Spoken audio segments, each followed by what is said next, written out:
When we think of the personification of death, our minds usually jump to a Grim Reaper, right? A skeleton in a dark cloak.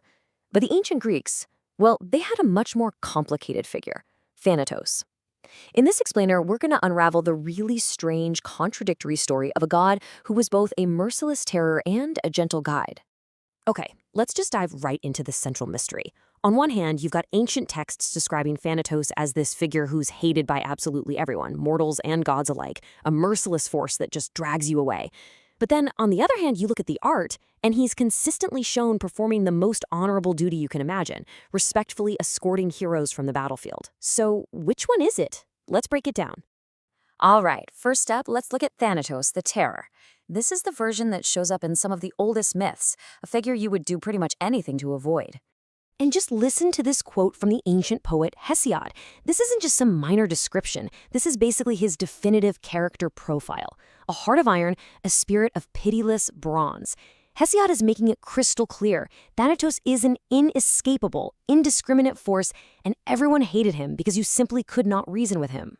But hey, inescapable didn't stop the super clever king Sisyphus from trying. When Thanatos came for him, Sisyphus actually managed to trick him and chain him up in his very own shackles. And get this brilliant move had a massive side effect. Nobody on Earth could die. This really frustrated Ares, the god of war, because, his battles became completely pointless and bloodless. He had to personally step in, free Thanatos, and hand Sisyphus over himself. So this brings us right back to our core question. If he was this pitiless force that even the gods had to bust out of a dungeon, why on earth would the Greeks put his image on funerary pottery, something meant to honor their dead? It just seems like a total contradiction. Okay, let's flip the script and move to the other side of the story. Because when we look at the art, we find a completely different Thanatos, a noble, respectful, and sometimes even beautiful figure. And this right here illustrates the point perfectly. This is the Sarpedon crater, one of the most famous pieces of Greek pottery ever found. Now look closely at the scene. That's the hero Sarpedon, a son of Zeus no less, being lifted from the battlefield. And who's carrying him? On the right, that's Thanatos, death. And on the left, his twin brother Hypnos, or sleep. They aren't dragging him, they're carrying him with dignity, with care. And this wasn't just a one-off thing.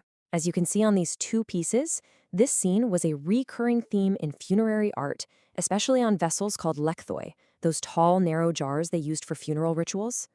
By putting this scene on a fallen soldier's burial vase, their family was honoring them, suggesting they died a heroic death, just like the son of Zeus. Okay, so we've got the hated god from the myths and the honorable escort from the art. How do we make sense of this? Well, the answer isn't about good versus evil. It's all about context and getting a clear picture of who did what in the Greek underworld. First things first, let's clear up a super common mix-up. Thanatos was not Hades. As you can see here, Hades was the powerful Olympian god who ruled the underworld. Thanatos was more of a personification, a minor deity whose very specific job was to carry the dead there. He was the messenger, not the king. So, here's the crucial point. Thanatos represented different aspects of death. To die a hero's death in the chaos of battle and be gently carried away by sleep and death, that was considered a noble end. But for someone like Sisyphus, who was desperately clinging to life, Thanatos was that unwelcome, pitiless force from the myths. It's the same figure, just seen through two very different lenses. So this ancient, complex view of death wasn't just left in the past. The concept of Thanatos has a surprisingly powerful legacy that echoes all the way to the modern day, and in fields you might not expect. For starters, there's an entire scientific field named after him. Thanatology is the study of death and dying, focused on improving palliative care and helping people navigate grief. The name itself is a direct tribute to the ancient Greek personification of death. His name also made a huge mark on psychology. The famous Sigmund Freud theorized that humans have two basic drives: eros, the drive for life, and its opposite, thanatos, the death drive, an unconscious desire for self-destruction, an urge to return to an end, to the struggles of life. And this psychological concept of a death drive, this obsession with ending life, would become the direct inspiration for one of the most famous villains in modern pop culture. That's right, Thanos. The name is a direct, intentional shortening of Thanatos. The Mad Titan's whole obsession with death and bringing balance through destruction is a direct callback to Freud's concept, which itself is named after our paradoxical Greek god.